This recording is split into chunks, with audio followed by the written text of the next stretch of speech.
Merry Christmas, everyone. I am the Holiday Snek, and not to be confused with a very off-color candy cane. For Christmas, I figured I'd make some game recommendations and explain a bit more about what made the Hipster Snek, the Hipster Snek. Welcome to another Top 10 Countdown, the top 10 games that made Snek, Snek. Some of the rules from last time still apply, such as one game per franchise. And I'm also going to exclude any games that I've already reviewed or ones that I plan to review in the future. And by extension, I am totally going to date myself with some of these, so let's get underway. Number 10. Teenage Mutant Ninja Turtles 4: Turtles in Time. I'll freely admit, yeah, that's a bit of a normie choice, but if you weren't around in the late 80s and early 90s, try to picture it. Turtle Mania is already well underway.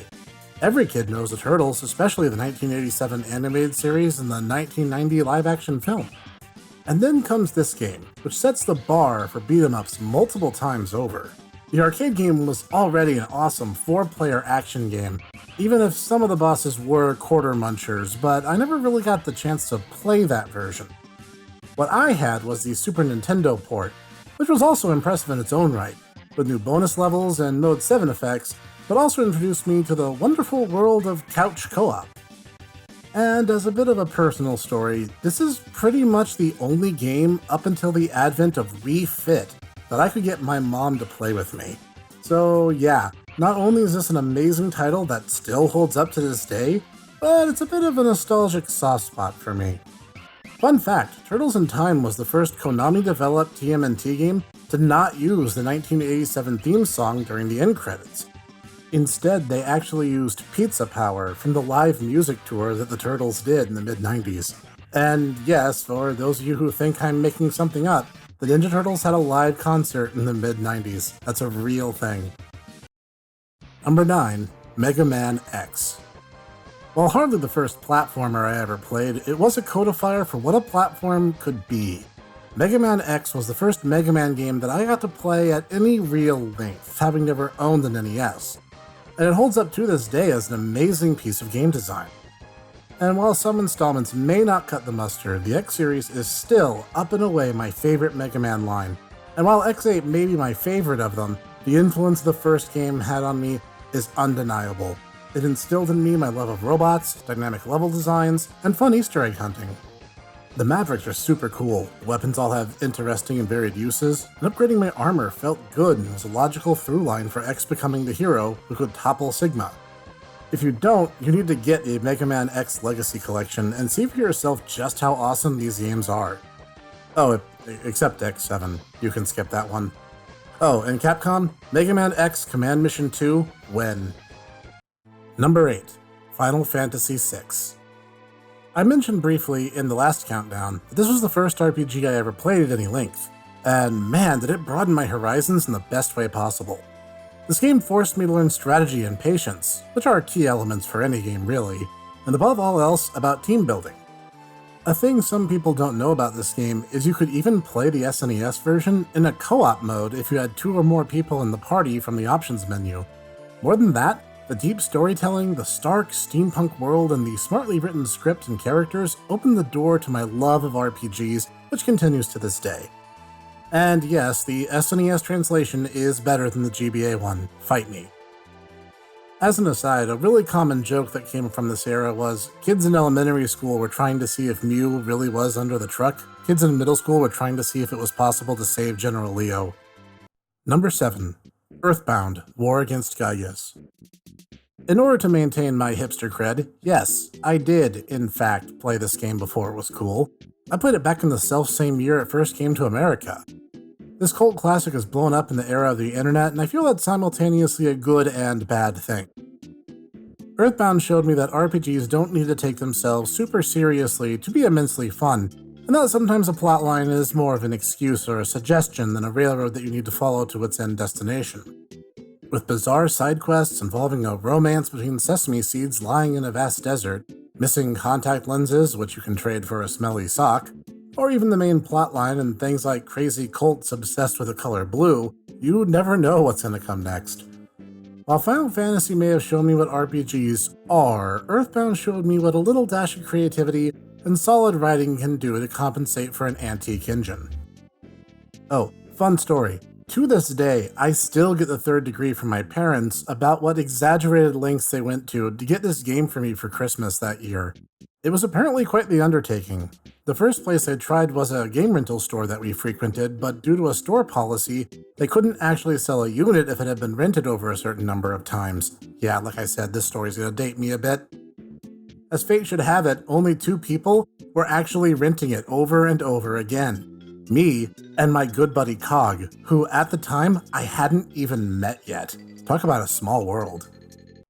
Number 6, Breath of Fire 2. Yeah, there's a lot of RPGs on this list. Big shocker given the kind of games I've covered so far, right? Technically, I played Breath of Fire 3 before I actually played 2, but 2 was the installment of this zany dragon-centric RPG that I got to play more in depth and ultimately beat. Breath of Fire 2 is such a mechanically strange game after you play more traditional RPGs, like the 2 before it on this list for instance. There's things like the Dragon Gem, an icon that shows how much characters like the protagonist, or their unique character abilities, or the enigmatic gut stat under the character sheet, which is measured in glowing flame icons instead of a numeric value. And that's not even getting into the really bizarre experimental systems like Shaman Fusion or the unique overworld talents that each Breath of Fire game has. And yes, Breath of Fire 2 does suffer a Hong Kong subtitle tier translation, including absolutely inexcusable things like tutorials where yes and no are inadvertently switched. Yes, you skip the tutorial by saying yes, seriously. But the characters in the world are so bizarre and distinct I couldn't help but be drawn into it. The characters all have fun and interesting abilities, except Spar, because honestly, Spar can take a long walk off a short pier. A reason to be there, and they only grow better together. To this day, Breath of Fire 2 is still a great game, and one of the reasons I love RPGs as much as I do. And yes, Breath of Fire reviews are coming sometime in the future, promise. Number 5, Astro Warrior. Okay, this one might be the first really obscure title on this list. This is an arcade port for the Sega Master System, which was the first console I owned as a kid. And this is the first video game that I really remember playing. It's a very simple space shooter game where you shoot down enemy ships and get collected power-ups upon destroying enough red tiles. This is back in the day when video games didn't need things like plot or logic. It was also, as said, an arcade game. It was only 3 levels long, and each time you beat the 3rd level's boss, you would go back to the first stage, but there'd be more bullets sprayed at you and enemies behaved more aggressively. This game taught me the spirit of competition between players because it was something of a bragging right between my sister and I as to who could get furthest in the game. As with most arcade games, you had to start over upon running out of lives. It also taught me persistence. Also, the music in this game was rockin'. As an 8-bit soundtrack, it's still pretty good to this day. Interesting fact about this game, the 3 level bosses are named after ancient demons, Zanoni, Nibiros, and Beelzebul. How did that even fly back then? Number 4, Secret of Mana. At the risk of making this Snek's Top 10 SNES RPGs, one of the few games that the SNES multi-tap was any good for was the pseudo-action RPG Secret of Mana. While my heart will always belong to its vastly superior sequel, Seiken Densetsu 3, Trials of Mana, man, I am not used to that having an English title. It's plain that Secret of Mana left an impact on me. It was the first game that really made me realize the importance of elemental systems in RPGs and the utility of being able to swap weapons on the fly. And since the 3 heroes in SOM are plainly drawn into Knight, White Mage, and Black Mage, it also emphasized the importance of mages being able to wield heavy weapons. No, I'm kidding. It helped me figure out party formations and that magic in this game is overpowered. Yeah, that's not a joke. Seriously, magic in this game is entirely too powerful, but it's still a great game nonetheless. To this day, it will always hold a special place for me in the days of co-op RPGs. Number 3, Diablo. I didn't just play consoles exclusively growing up. I had a pretty decent PC too. And one PC game I played more than any other was the classic hack-and-slash dungeon crawler exploration game, Diablo. You know, back when Blizzard was actually good. This was my gateway drug to tabletop games, which I might get into reviewing sometime. Hey, there's an idea. Write in the comments if that'd be something you guys want me to talk about in the future. And it holds up to this day as a very entertaining, if a little bit brief, solid action RPG. The hours spent in multiplayer and learning everything I can about this game, and eventually its immediate sequel, was all time that I feel was well spent. It was also my first online gaming experience, and my first brush with hackers of all different colored hats. I'll never forget the time some random guy just joined my game, dropped a full set of hacked armor, weapons, and rings for me, and then just left, never saying a word.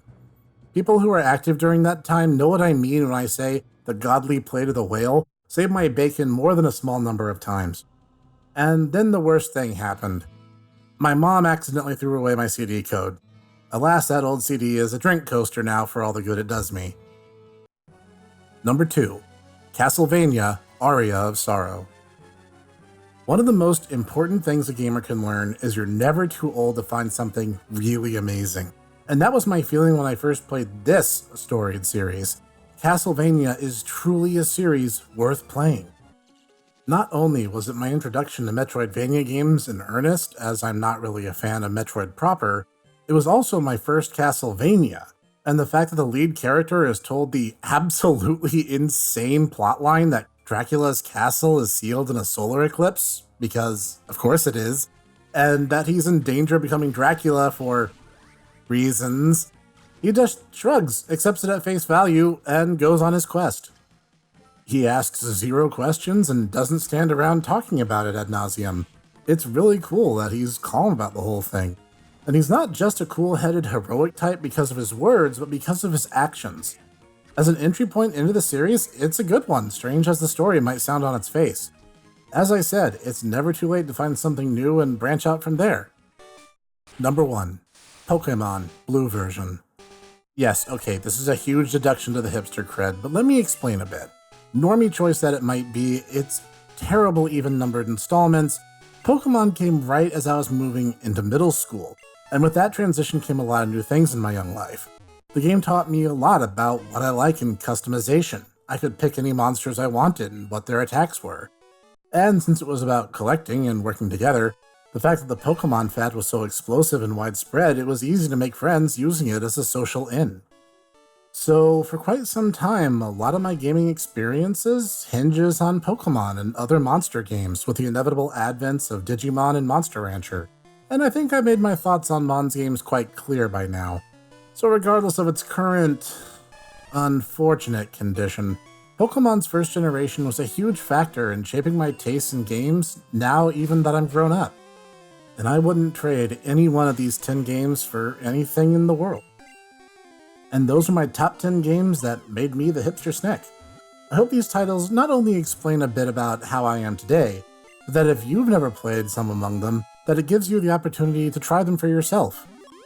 This has been the Holiday Snek, wishing you all a very Merry Christmas. I hope you all have a chance to relax and spend time with family and friends. I also hope you'll continue to join me as we venture into the first week of 2020, right here every Monday for more obscure reviews and more indie excellence. And I'll see you there.